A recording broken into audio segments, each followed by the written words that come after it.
Do you need a revocable living trust as part of your overall estate plan and financial plan? I've got an example that highlights a time that you should. I've got that and more coming up.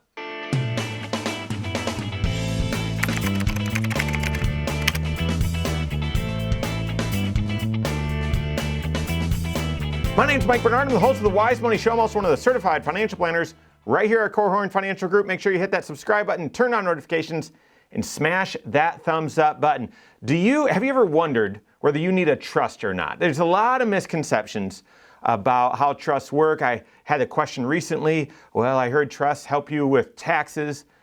Not necessarily. And listen, there's a variety of different types of trusts out there, but the common one that you are thinking of, that I think of, that we help clients figure out if they need and then implement is what's called a revocable living trust, which is a structure for your estate plan that provides a little bit more formalities and a little bit more detail and a little bit more complexity than just a normal will would offer. Some attorneys, so this is not a legal opinion, it's not legal advice, it's a financial professional opinion, and I'm going to share a story of a time where a trust really would have been helpful. But some attorneys that we've seen, that we've worked with, they always recommend a trust. No matter your situation, they recommend it.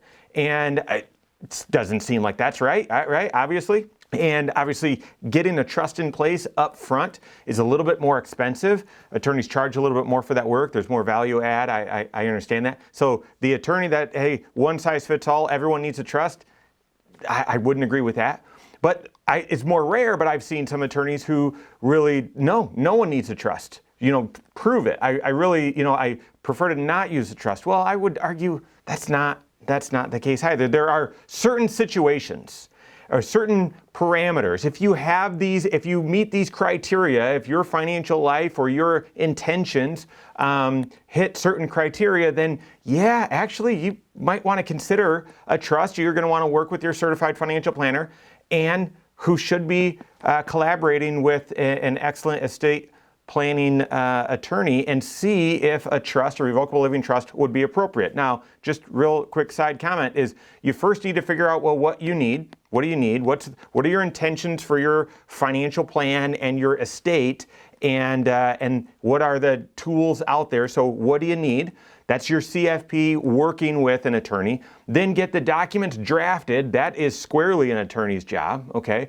And then get the estate plan implemented. And so many people, I heard this recently from an attorney who's more in I don't think people need trusts. Way too many people have trusts. Part of their reasoning was, well, people get them and then they never put anything in the trust. Well, that's not a reason to not get a trust. It's just a reason to do all three steps. And that is implement the estate plan, update the ownership, change beneficiaries, put assets into the trust so that what you set out to do, what your intentions were, are actually carried out. All right, so when do you need a trust? I've done some videos on this before, but just had an example with someone that I know that really highlights and underscores one of the primary reasons. Now, I've helped serve this family with their investments for well over a decade. And I'm using that word intentionally, serve them with their investments. They've never wanted to do comprehensive financial planning.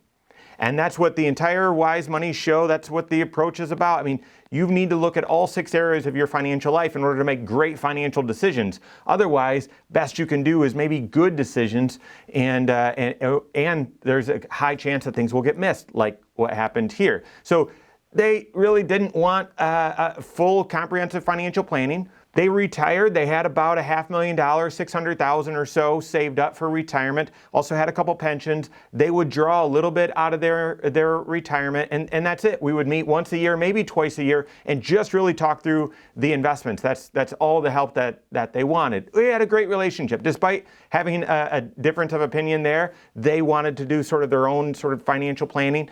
But really loved these folks, and it was sad when he passed away, and so I was very, very close to them, and he passed away several years ago, and so we helped make sure that all the investment accounts were transitioned into just her name, and one of the things, this will be important here in just a second, they lived a couple miles away from our office, so in southern Michigan, and in the winter time, they would always go vacation for a few weeks or a month or sometimes 2 months in Florida. And when her husband passed away, she took a year off of doing that, but then started doing it again. And so this vacation down to Florida during some of the winter's months, not all of them, but a short period, that was sort of a continuation. Well, as she continued to age, we would make sure that beneficiaries were correct and everything on their investment accounts is my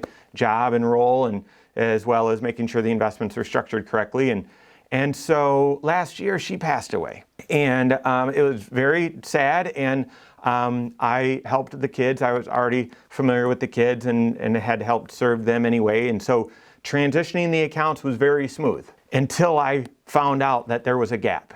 And one of the kids told me that what was always told to me was a vacation down to Florida. At one point, they turned into owning that property. They actually, and it's very small, only worth about $75,000, but at some point along the line, I did not know, and they weren't doing financial planning, so it's not that they kept it a secret from me, but it wasn't anything that was ever brought up. And because they weren't having us help with all 6 areas of their financial life, there was never a reason to discuss this. But after vacationing there for several years, maybe even a decade, they finally bought a small property and owned a little trailer and lot in a retirement community down there. Again, just worth about $75,000. So why is this a big deal? Do they need to run it by me? Well, not really. However, transitioning when she passed, transitioning the accounts, very smooth.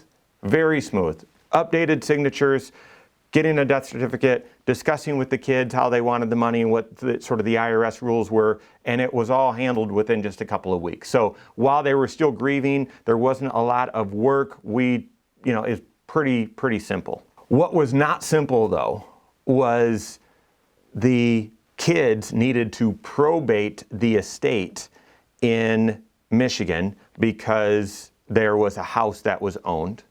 But then they further needed to probate the property down in Florida because they owned that property down there as well. So now you have to do, and probate has a bad reputation because it can be confusing and can take a lot of time, and you've got to work with the right attorney. Hopefully, if not, then it gets even more confusing, and it can be costly and so on. And so when it's just in your backyard or just down the street or right here locally, it can be a pain.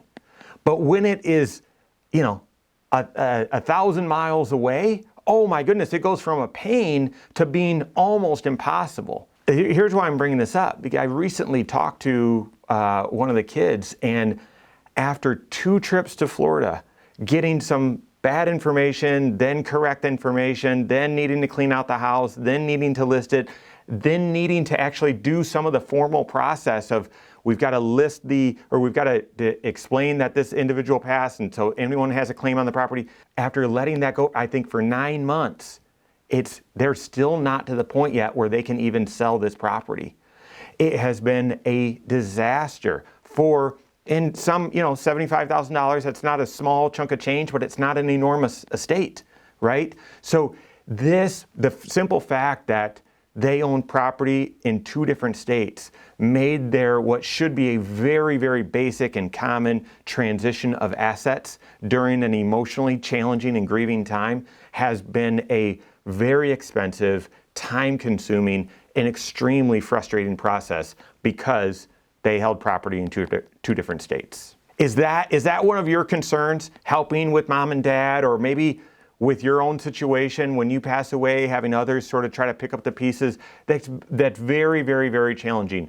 This underscores and highlights one of the times it would have been very appropriate to have a revocable living trust. And you might say, well, wait a second, that other property wasn't worth that much. You're really going to, pay a couple extra $100 or even $1,000 extra to get a trust in place? Absolutely, because having a trust in place when you have properties in 2 different jurisdictions, it avoids the need to probate in 2 different jurisdictions, 2 different states. So you can actually put the ownership for those properties both in the trust. It won't need to be probated. The transition of that asset from one individual owning it or being the trustee for it while they were living, onto the heirs. It's very, very, very simple, as opposed to probating in 2 different states, which can, like I said, be very time consuming, costly, and extremely frustrating. So it's not the only reason why you'd want to consider a revocable living trust, but owning property in 2 different states is absolutely one of the key criteria that if you meet that criteria, you should consider having a revocable living trust as part of your estate plan and your overall financial plan. Work with your certified financial planner on that, and make sure that your certified financial planner is doing all comprehensive financial planning, looking at all 6 areas of your financial life. That would have helped avoid this issue significantly in this instance. So work with your CFP on that. If you don't have a CFP on your team, you can contact one on my team. Find us online, Korhorn.com. That's Korhorn with K, wisemoneyshow.com. You can find us there as well, or send us an email, info@korhorn.com. All right, there you have it. Go out and take your next wise step in your financial life.